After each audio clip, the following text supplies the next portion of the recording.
ali Sayyidina Muhammad. Bapak-bapak hadirin rahimahullah, ibu-ibu makhluk kabar. Alhamdulillah, sore hari ini menjelang malam kita dipertemukan kembali oleh Allah Subhanahu wa Ta'ala di masjid atau majelis yang mulia ini. Mudah-mudahan duduknya kita di tempat ini menjadi sebab turunnya rahmat Allah Subhanahu wa Ta'ala. Bapak-bapak hadirin jamaah salat maghrib rahimakumullah, kali ini saya akan menyampaikan hadis Nabi Sallallahu Alaihi Wasallam yang dinukil dari kitab Mukasyafatul Qulub mengenai orang yang memperoleh kebahagiaan dunia dan akhirat, atau kebaikan dunia dan akhirat. Jadi orang kaya ini kalau istilah zaman sekarang menang banyak, dunianya baik, akhiratnya baik. Gak banyak-banyak yang disebutkan oleh Nabi Sallallahu Alaihi Wasallam. Kata beliau, arba'un man u'tiyahunna faqad u'tiya khairat dunya wal akhirah. 4 saja, apabila atau siapa saja yang dianugerahi yang 4 ini oleh Allah Subhanahu wa Ta'ala, gak banyak-banyak, dari 5 4 saja dia dapatkan itu sebagai anugerah dari Allah Subhanahu wa Ta'ala, faqad u'tiya khairat dunya wal akhirah, maka sungguh berarti orang itu sudah diberikan oleh Allah kebahagiaan dunia plus kebahagiaan akhirat. Belum ada diri kita yang 4 nih. Kalau sudah ada 4 sudah selesai berarti. Ya, urusan dunia kita aman, urusan akhirat aman. Apa yang 4 itu? Kata Nabi, yang pertama, qalban syakira. Qalban syakira. Manakala kita dianugerahi oleh Allah hati yang lapang, hati yang jembar, hati yang tidak pernah mengeluh dengan keadaan apapun. Jadi orangnya selalu enjoy, asik-asik saja. Orang boleh bilang dia susah, tapi dia tidak pernah merasa susah. Itu namanya qalban syakira. Hatinya selalu bersyukur. Dikasih susah, bersyukur. Dikasih senang, bersyukur. Selalu disikapi segala sesuatunya dengan syukur. Satupun manusia di alam dunia ini tidak ada yang pernah diuji oleh Allah seperti Allah menguji Nabi Ayub alaihi salam. Sesakit-sakitnya kita, belum pernah ada orang yang mengalami sakit seperti sakitnya Nabi Ayub alaihi salam. Udah itu penyakit tingkat tinggi itu. Kalau sekarang kalau di rumah sakit itu stadium paling tinggi stadium berapa? Mungkin itu stadium 10. Nabi Ayub itu enggak ada lagi.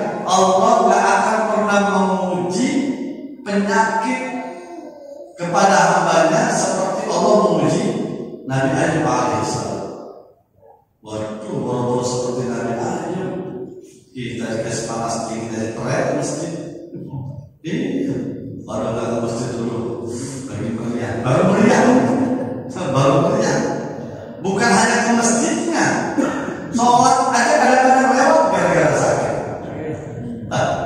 Mohon maaf Bapak, coba masuk rumah sakit, cek di rumah sakit yang muslim, Ketika dia dalam keadaan dirawat di rumah sakit, ya, lagi sakit begitu, ingat nggak dia bersolat? Yang dia pikirin bukan sholatnya, tapi yang dia pikirin kapan saya sembuh. Waktu sholatnya lewat begitu saja. Yang sakit yang nggak mikirin sholat, yang nungguin nggak ngingetin sholat. Bahkan yang nungguin kadang-kadang dia cuma ada sholat juga, sibuk nungguin yang sakit. Padahal sakitnya tidak seberapa. Nabi Ayub alaihissalam luar biasa sakit. Ya, dalam satu riwayat itu yang namanya belatung di badannya itu, Masya Allah. Itu setiap datang waktu sholat, ya, dilepas itu belatung-belatung itu dikumpulin di satu tempat. Beliau sholat, selesai sholat, tempelin lagi. Kenapa nggak dimatiin? Ini makhluk Allah juga butuh makan. Makanan dia daging yang ada di tubuhnya. Nabi Ayub karena memiliki hati yang lapang sadar bahwa ini adalah ujian dari Allah, bukan untuk dijadikan sebagai penghalang ibadah kepada Allah. Makanya lulus naik pangkat jadi Nabi. Kalau kita dipikir udah kau kan. Nah, ketika orang-orang di sekitar bahkan yang paling dekat dengan beliau, keluarga beliau sendiri, istrinya, anak-anaknya mundur satu persatu, nggak kuat dengan kondisi Nabi Ayub seperti itu. Tapi Nabi Ayub betul-betul silakan, orang boleh pergi meninggalkan saya, orang boleh pergi menjauh dari saya, asal satu yang tidak boleh pergi dari saya, siapa? Allah. Saya boleh kehilangan segala-gala, boleh kehilangan istri, boleh kehilangan anak, boleh kehilangan harta benda, asal saya jangan kehilangan Allah. Waduh, bisa nggak kita begitu? Ya. Dan apapun musibah yang menghampiri, orang yang memiliki hati yang lapang akan terucap dari mulutnya kalimat Inna lillahi wa inna ilaihi raji'un. Sadar dia bahwa segala sesuatunya semua akan berpulang kepada Allah, semua berasal dari Allah dan akan kembali kepada Allah. Ketika usia usaha lagi maju, dia bersyukur dengan usahanya yang maju. Ketika tiba-tiba kemudian usahanya bangkrut, nggak lantas kemudian menjadi putus asa, stres, enggak. Dia mencoba bagaimana kemarin usaha saya maju dari Allah. Sekarang usaha ini juga ujian dari Allah. Sebab hidup ini, ya, ad-dunya darul balaghin wa imtihan. Dunia ini adalah tempatnya ujian dan cobaan. Dikasih susah, ujian.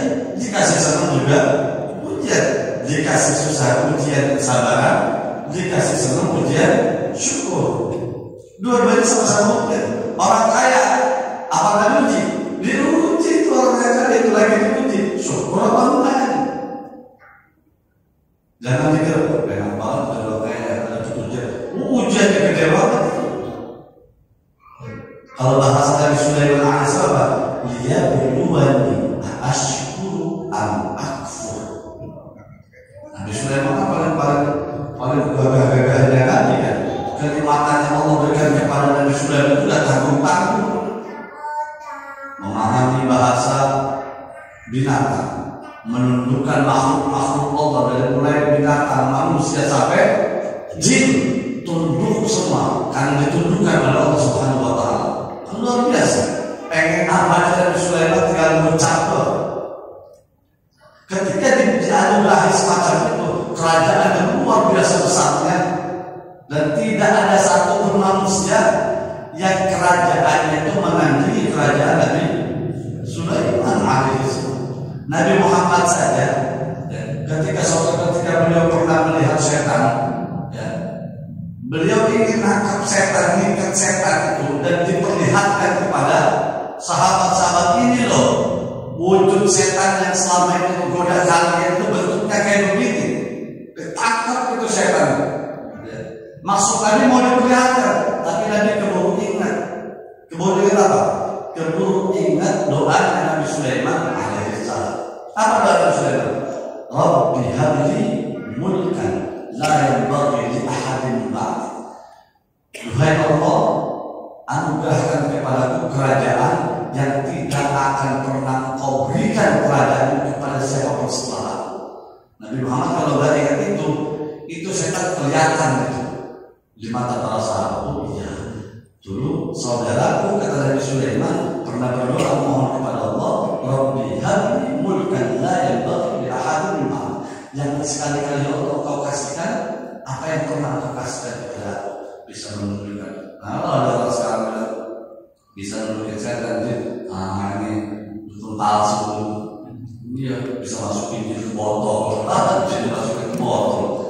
Anda saya pernah lihat itu ada segelombol orang nangkep setan, apa itu lagi nangkep setan dimasukin ke botol, enak banget masukin ke botol, botolnya tutup, dilempar lagi, nggak balik lagi kalau masukin ke botol. Atau di masjid ada saya tertangkap, dia dalam sholat yang jamaah semangat, dan ada setan, kalau ada setan masuk surga semua manusia. Bapak-bapak Allah, itu yang pertama, kalban. Udah punya belum kita? Jadi kamu dan lu hidup santai lagi, menikmati apa yang sudah Allah anugerahkan kepada kita. Dan nyari-nyari yang tidak ada. Selama ini kita disibukkan dengan sesuatu yang nggak ada, pengen ada. Bapak lebih deg-degan ketinggalan sholat subuh berjamaah apa lebih deg-degan ketinggalan masuk kerja? Aduh, ya Allah, jam 6 belum sholat subuh. Waduh, jam 6 belum macet. Waduh, terlambat masuk kerja. Kira-kira yang mana coba? Biasanya yang kedua, yang di depan mata dimarahin bos, tapi nggak pernah ada rasa takut dimarahin Allah. Sama kayak kita ngomongin anak dulu, cepat mau cerita ini, nanti kamu terlambat ke sekolah, dimarahin dulu. Pernah nggak kita udah jam berapa ini kamu belum sholat subuh, Allah marah nanti. Pernah nggak gitu? Kayaknya jarang. Kita lebih takut anak kita dimarahin sama guru di sekolah ketimbang nanti di akhirat dihisab kita diberi pertanggungjawaban kepada Allah gara-gara kita tidak pernah ngikutin anak sholat. Bapak-bapak yang dimuliakan oleh Allah Subhanahu wa Ta'ala, qalban syakir. Sudah ada belum tuh kita tuh hati yang syukur. Kalau kata orang Jawa bilang legowo, orangnya legowo, hati kuriko. Yang kedua, walisanan zakirah.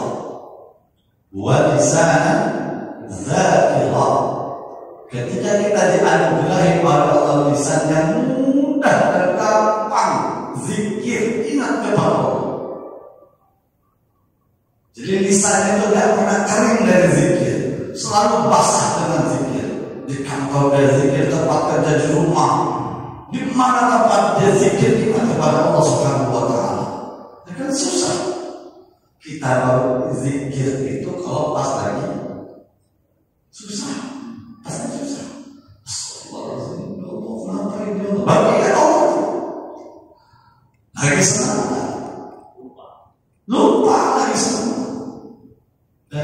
Bahkan yang bahayanya itu kan orang ini jangan berzikir ketika diberikan kesenangan, dipikir kesenangan yang dia dapat itu adalah semata-mata karena usahanya. Udah dapat proyek gede, lupa Allah.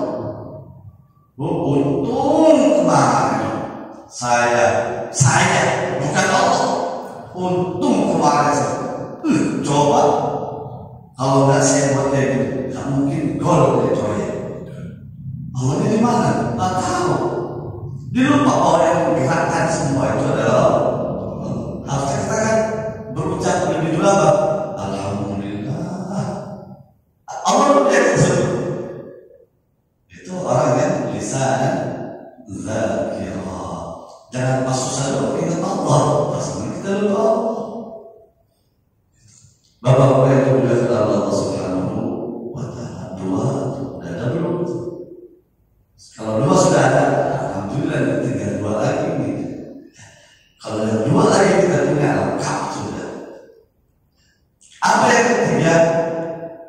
Yang ketiga, wa badanan 'alal bala'i sabira.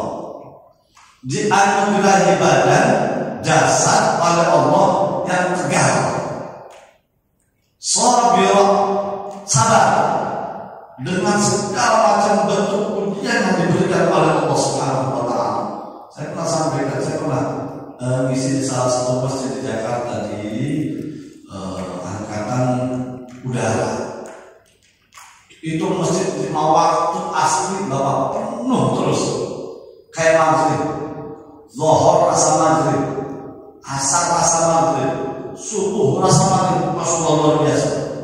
Ya nggak jauh beda kayak bisa dilihat dari luar sini, penuh. Tapi isinya itu rata-rata 50 tahun ke atas. Pensiunan. Hampir nggak nemu ya, yang muda-muda itu kan nemu. Saya di situ paling muda ya. Yang semula saya dipanggil itu hanya waktu itu dari Betah, disuruh nginep, pensiunan semua. Ini masih rata karena rata-rata bawa kursi, bawa kursi itu kayak masih haram tuh, yang diliput hampir semuanya pakai itu. Masya Allah. Itu ada yang sebetulnya jalan sudah payah, tapi maksa. Saya bilang Bapak, aku jalan sama saya, jalan yang susah begitu. Kapan lagi Pak Ustaz? Dulu mau boro-boro saya. Dulu mau boro-boro. Alhamdulillah sekarang ya sama oprek-oprek rumahan ini. Ada rumahnya di ujung, dorong-dorong sama anaknya pakai roda di masjid. Betah di masjid itu sejam 2 jam habis sholat itu langsung baca Quran langsung. Kapan? Saya bilang untung nasibnya model-model Bapak seperti ini. Ya. Jadi di zaman-zaman mudanya dengan kesibukan dunianya, namanya tentara, udah kesibukan udah Masya Allah luar biasa. Tapi di saat usia tua masih disayang sama Allah, diingetin. Kan mahal gitu. Biasanya orang kalau makin tua makin sering sakit, makin banyak uzur, makin banyak alasan. Aduh, nggak kuat di masjid, di rumah aja sebenarnya. Ya maaf, dimaafkan. Tapi yang tadi rupanya bayar utang beliau dulu zaman mudanya jalan ke masjid, maka pas tua harapannya mudah-mudahan saya mati di masjid. Baru mau diapa? Lagi sholat mati, sholat di masjid, pas lagi sujud, Masya Allah. Itu yang perlu dicari. Tapi jangan berdoa gitu. Nah, saya mati bisa pas lagi sujud.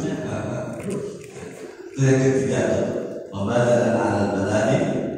Jadi ketika dikasih sakit itu tetap apa? Tetap bersabar seperti tadi ceritanya Nabi Ayub alaihissalam. Semua orang muaranya dari mana? Dari hati kan ya. Kita bisa sadar itu kalau kita punya hati yang apa? Kita mudah bersyukur kalau kita punya hati yang apa? Karena sentralnya manusia itu ada di hati. Mesinnya manusia itu hati. Bagus hatinya, bagus segala-galanya. Ya. Ala inna fil jasadi mudghah. Ketahuilah bahwa di dalam tubuh itu ada segumpal darah. Bisa sholahat, kalau segumpal darah itu baik, bagus, sholahat jasad dulu. Maka anggota badannya semuanya akan bagus.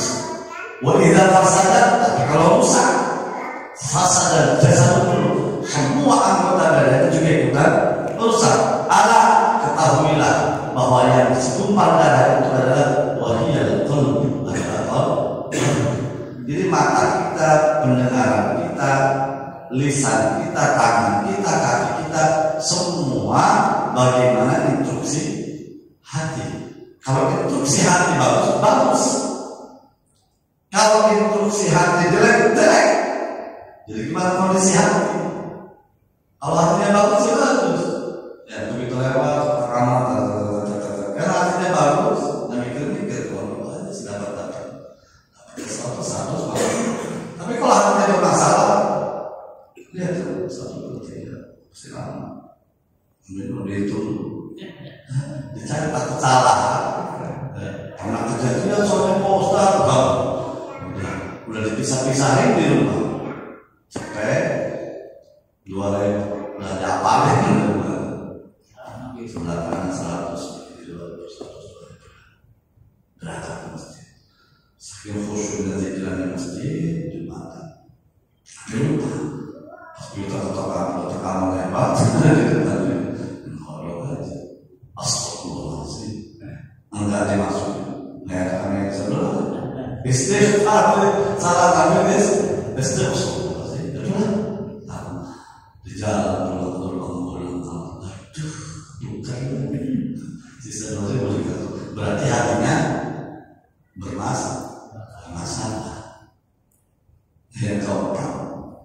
Yang keempat kata Nabi SAW satu lagi. Yang tiga udah punya apa? Amahan berarti tinggal satu lagi. Kalau yang satu lagi kita punya sudah menang banyak berarti kita. Apa yang satu lagi?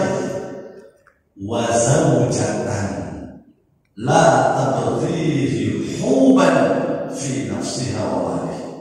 Kalau kita dianugerahi istri yang pandai menjaga dirinya, tidak berbuat dosa terhadap dirinya dan harta suaminya, masya Allah, alias istri salihah. Waduh, itu kalau istri salihah itu apa tuh kalau kata Rasulullah atau hadis yang pernah dibaca oleh Rasulullah itu, dunia mata'un wa khairu mata'iha al-mar'atus salihah. Kayaknya nggak ada penggemar bayar pasti. Kalau penggemar bayar pasti apa? Istri salihah. Judul lagunya istri salihah.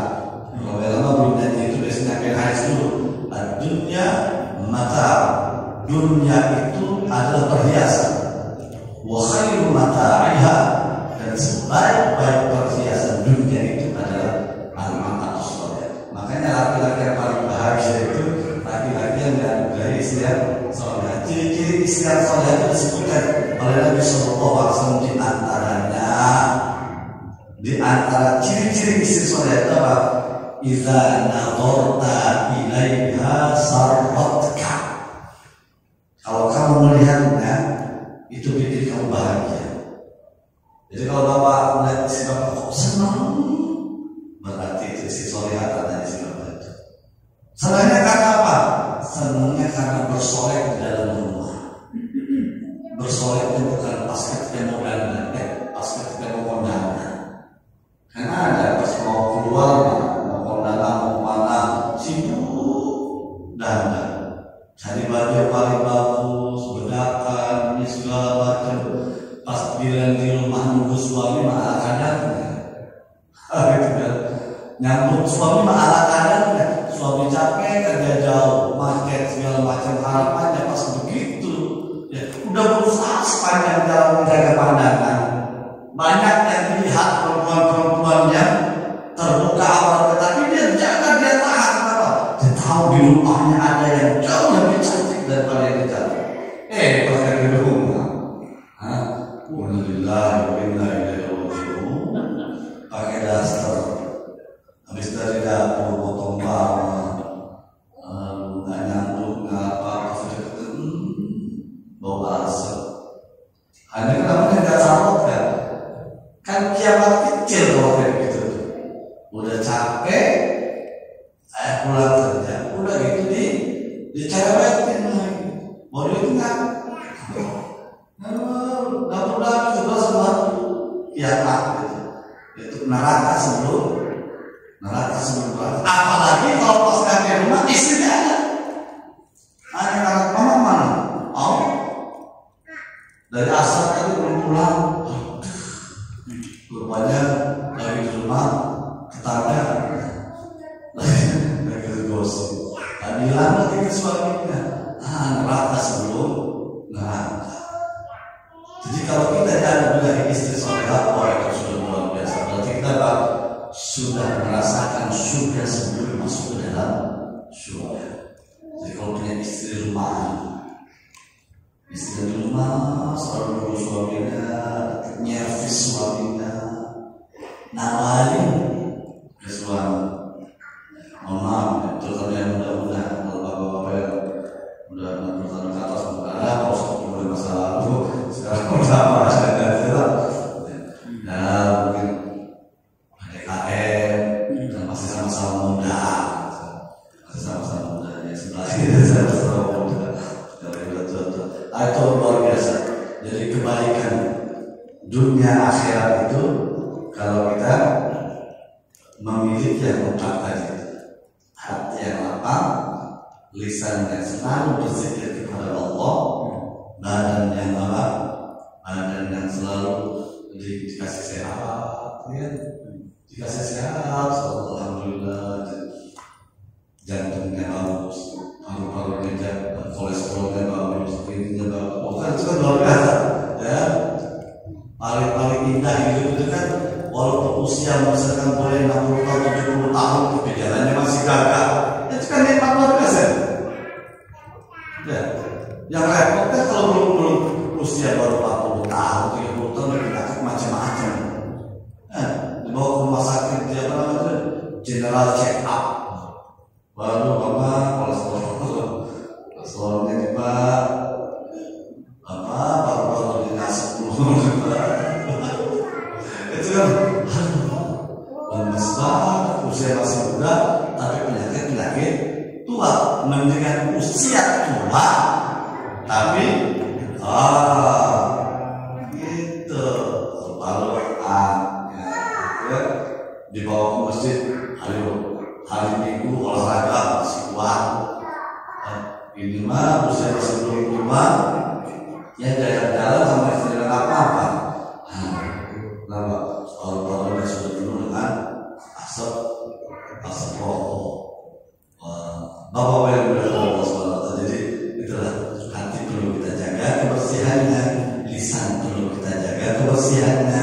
Ada doakan kepada itu Allahumma tahhir qalbi, Allahumma tahhir lisannya. Allah sucikan hati saya, sucikan lisan saya. Jangan dipakai ngomong yang jangan.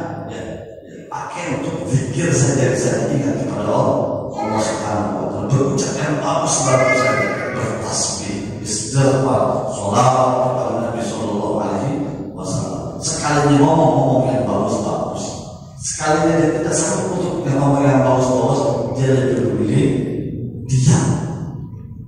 Jadi kalau sekalian jangan bisa ngomong yang bagus, mendingan diam. Qul khairan, kata Nabi, qul khairan au liyasmut, ucapkan yang baik-baik yang sekiranya enak didengar orang. Kalau nggak bisa, mendingan dia au liyasmut, atau dia jempling, repet, balon, ojo ngomong. Kalau sekiranya nggak bisa ngomong yang bagus, bagus. Bapak-bapak yang dimuliakan kepada Allah Subhanahu Wa Taala, jadi banyak-banyak ya, 4 saja. 4 ini saja kita punya sudah selesai. Aman di dunia, aman di akhirat. Bahagia di dunia, bahagia di akhirat. Kalau kita punya yang 4 saja, itu Nabi yang bilang, mungkin Nabi bohong. Ustaz saya udah punya yang 4, tapi saya tetap belum. Kalau sudah punya 4 sudah aman. Jadi di dunia aman, di akhirat. Nah, hati yang lapang itu nanti kita di akhirat tuh ketemu dengan Allah, itu kan yang bakal kita bawa di hadapan Allah itu apa? Hati yang bakal kita bawa menghadap Allah. Aman hati kita, selamat hati kita, selamat terus, bebas dari penyakit-penyakit hati yang sudah pernah saya sampaikan. Selesai urusan aman, hisab kita lancar. Walaupun sholat, masya Allah, 5 waktu nggak pernah tinggal tahan di dalam doa baca Allah, tapi ternyata di dalam hatinya ada numpuk penyakit hati, gagal urusan kita nanti.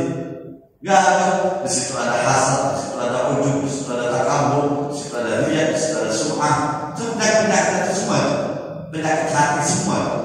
Ternyata pasti dibawa di hadapan Allah, karena hati bahkan nggak bisa ditembus oleh malaikat sekalipun. Malaikat itu Bapak hanya mencatat apa yang terlihat secara zahir. Oh ini sholat, oh ini baca Quran, ada buku catatan amalnya. Tetapi ternyata begitu